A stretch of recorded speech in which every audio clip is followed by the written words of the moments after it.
Muy buen día, mi nombre es Amador Calla. Hoy vamos a continuar con la unidad 6, que lleva por nombre estructura de datos dinámicas. Vamos a comenzar. Objetivos de aprendizaje.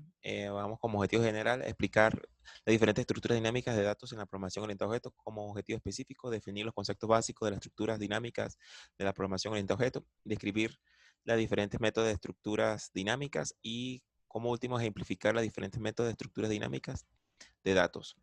Aquí lo que vamos a ver es la definición de la estructura de datos, entre ellas pilas, colas, listas, implementación de las listas, método de inserción y búsqueda de cada una de ellas.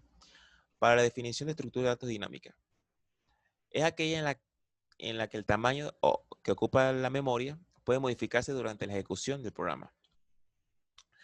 De esta manera se puede adquirir posiciones adicionales de memoria a medida que se necesiten durante la ejecución del programa y liberarlas cuando no se necesiten.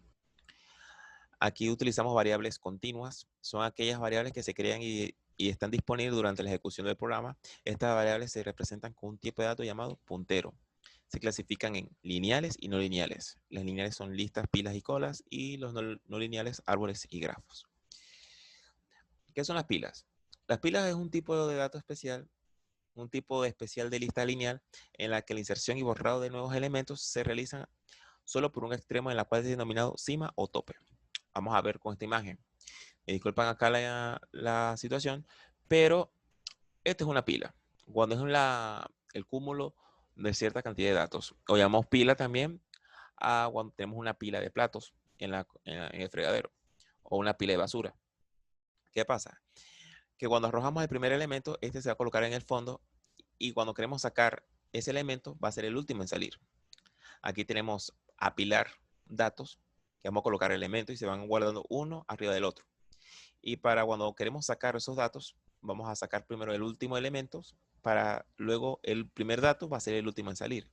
Al último dato se le conoce como el tope de la pila. Y el que está en el fondo, fondo de la pila. Ahora, dado que las operaciones de insertar y eliminar se realizan por un solo extremo, el superior, los elementos solo pueden eliminar un orden inverso que se inserten en la pila. El último elemento que se introduce en la pila es el primero que se puede sacar. Debido a esta estructura se le denomina FIFO, last in, first out. Las pilas se pueden implementar con arreglos o punteros. En el principio de la pila está vacía y el puntero de la pila o cima está en 0. Al meter un elemento en la pila se incrementa el puntero en una unidad. Al meter un elemento en la pila se incrementa un puntero en la unidad. Al sacar un elemento se incrementa un puntero en la unidad y en una pila vacía no se puede sacar datos. Es decir, porque la cima es igual a 0. Si la pila se implementa con un arreglo de tamaño fijo, se puede llenar cuando la cima es igual a n. Y el intento de introducir un elemento provocará desbordamiento de la pila. Ahora, el recorrido de una pila, hay que diseñar subprogramas. En este caso tenemos de poner, que es push, y quitar, que es pop. Elementos. Entonces tenemos esta pila acá. Esta es una lista en las cuales tenemos el primer elemento, segundo elemento y tercer elemento. Vamos a agregar un cuarto elemento, que va a ser el primer elemento que va a salir. Entonces, para insertar este elemento 4, tenemos que colocar la variable auxiliar, igualarlo a la estructura donde se está declarando el nodo. El auxiliar va a apuntar al puntero elemento, valga la redundancia, que va a ser igual a 4. Y el auxiliar del puntero siguiente va a ser igual a cima. Entonces, la cima va a ser igual al auxiliar. Es decir, que este puntero que era la cima en ese momento, ahora ya no va a ser la cima, sino que la cima ahora va a ser el número 4. Eso es lo que estamos haciendo ahí. Para eliminar el nodo del valor 4 que hemos colocado, ya hemos insertado esta cuestión. Recordamos que era la cima del valor 4. Entonces, y el auxiliar está en el valor 4. Entonces, el auxiliar va a ser igual a la cima. El elemento va a ser igual a la cima en el puntero elemento. Y la cima va a ser igual a la cima del puntero siguiente. ¿Qué es lo que estamos diciendo acá? Que cuando eliminemos a este valor, ahora el nuevo elemento, el elemento que le sigue, va a ser la nueva cima de la pila. Y liberamos el auxiliar, que es la eliminación del nodo cabecera. En este caso, el que va a salir. Cola. Cola es un tipo especial de lista lineal en la que la eliminación se realiza al principio de la lista, frente, y la inserción se realiza al final de la lista, final. Aquí tenemos lo que es la cola.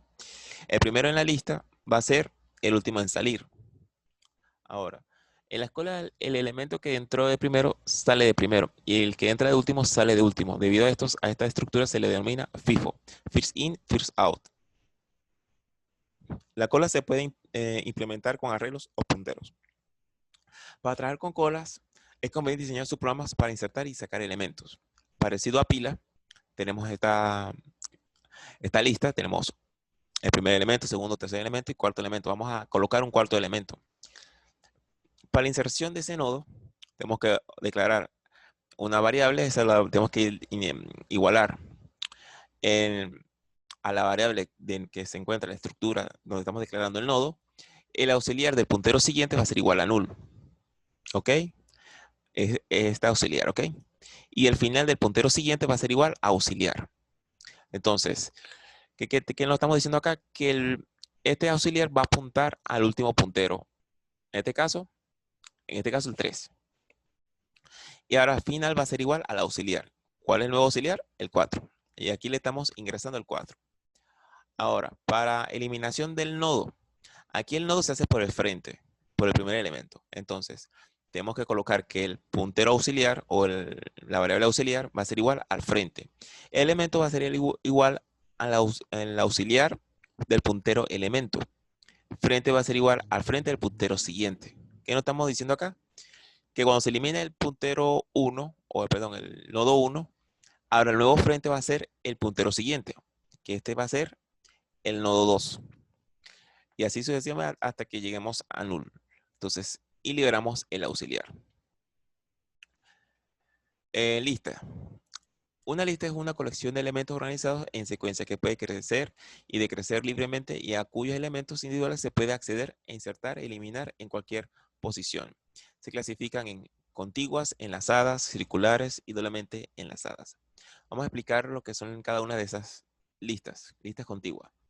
Las listas contiguas son los elementos de la lista que se almacenan normalmente en posiciones consecutivas de memoria. Es decir, como vayan colocándose en la memoria, se van guardando en una lista.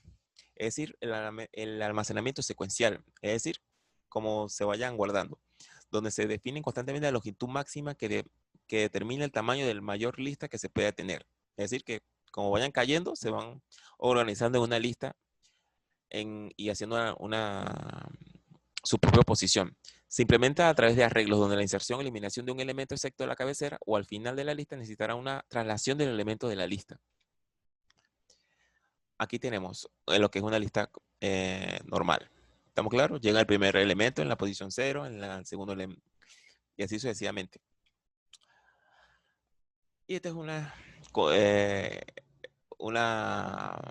parte, ¿no?, de lo que es una lista normal. El recorrido de esta lista contigua, aquí tenemos que declarar implementando arreglos, creación de una lista contigua, se crea, se inserta, se elimina y se localiza el elemento en una lista contigua. Ahora, como es continua, porque está guardando según la posición que se va asumiendo. Ahora, una lista enlazada es poco más flexible que la lista contigua. La inserción o borrado del elemento enésimo no requiere del desplazamiento de otros elementos de la lista. Los elementos se almacenan en posiciones de memoria que no son continuas o adyacentes, por lo que cada elemento necesita almacenar una posición o dirección del siguiente elemento. Aquí estamos guardando, haciendo referencia a que los elementos de la lista son independientes, pero están enlazados unos con otros. Ahora, si queremos hacer una operación de inserción o de eliminación, lo podemos hacer sin que éste dependa de las otras nodos. Un ejemplo sería así, una lista, la cabecera del nodo Pedro. Pedro está conectado con el nodo siguiente, que es Juan. Juan está conectado con el nodo siguiente, que es Diego. Y este con null. Ahora, si queremos insertar alguno de estos, podemos insertarlo entre Pedro y Juan, Juan y Diego, Diego y null, o antes de Pedro. El recorrido de una lista está compuesto por, se crea la lista enlazada, eliminación del nodo, como le estaba explicando anteriormente, y la inserción de un nodo en la lista enlazada. En cuanto a las listas circulares corresponden al tipo de lista que posee el campo siguiente del último elemento de la lista, apuntando al primero. De esta manera es posible acceder desde un elemento a cualquiera de los elementos que les proceden. Hay que tener en cuenta que se pueden producir lazos o bucles infinitos. Para evitar esto siempre hay que contar con un nodo que identifique al principio o al final de la lista. Contar con un nodo cabecera con un tipo de datos que permite identificar su condición tipo de dato no válido como datos u otros elementos. Ubicar el indicador de puntero. Vamos a ver un ejemplo. Esto es lo que es un nodo, perdón, una lista circular. ¿Por qué una lista circular? Porque aquí tenemos parecido una lista enlazada, que el nodo va conectado con el nodo siguiente y así sucesivamente, pero en vez de terminar con null, el último nodo se va a conectar con el primer nodo. ¿Estamos claros? Pero hay que definir cuál es el primer nodo para no confundir los procesos y determinar en qué momento se va a parar. Un ejemplo, vamos a utilizar la misma cuestión. Lista, tenemos a Pedro, que está conectado con el nodo siguiente, Juan, con Diego, y a la vez Diego está conectado con el nodo Pedro. Aquí simplemente igual los mismos elementos de las operaciones de la lista enlazada. Si queremos insertar un valor entre Diego y Pedro, lo podemos hacer perfectamente. Y si lo queremos entre Juan y Diego o Pedro y Juan, también se puede realizar. Lo único que hay que definir cuál es el nodo cabecera o el primer nodo. Ahora, lista doblemente enlazado. Esta lista doblemente enlazada corresponde al tipo de lista en las cuales el recorrido puede hacerse en ambas direcciones. Este tipo de lista, además de utilizarse en punteros siguientes, se utiliza en punteros llamados ANT. Cada elemento tiene dos punteros y por siguiente una lista enlazada ocupa más memoria que una lista simplemente enlazada. Es necesario indicar una propiedad fundamental de la lista doblemente enlazada. Indicar la propiedad fundamental de la lista doblemente enlazada. Un ejemplo sería esto. Una lista doblemente enlazada es esto. Cuando el puntero, un puntero está apuntando si ven, los enlazados están de una dirección casi siempre. Un ejemplo, vamos para acá, siempre están en una dirección. Cuando es doblemente enlazada, es que tenemos un puntero apuntando al siguiente nodo y a la vez ese nodo está apuntando al nodo anterior, como lo pueden ver acá. Lo vamos a ver con un ejemplo más específico. Nodo Pedro está enlazado con Juan y Juan a la vez está enlazado con nodo Pedro. Nodo Juan está enlazado con Diego y Diego está con Juan. Viendo las flechitas acá. El nodo Diego está enlazado con el cabecera, cabecera con Diego y así sucesivamente. Esto es lo que es doblemente enlazada. Para realizar esto hay que utilizar un doble puntero para poder hacer estas operaciones. Se utilizan las mismas operaciones e insertar nodo, eliminar nodo y seleccionar nodo. Ahora, para la actividad de evaluación, tienen que dirigirse al blog de programación de ingeniería y sistemas, donde van a ver más material ilustrativo acerca de este tema, junto con otras páginas. Les recuerdo que aquí de manera muy sencilla les estoy explicando cómo es la metodología de la estructura de datos dinámica. En internet se consiguen los códigos para poder hacerlos y dentro del mismo blog van a conseguir la actividad de evaluación, específicamente en la unidad 6 de estructura de datos dinámicas. Bueno, esto fue todo por hoy. Muchas gracias por la atención.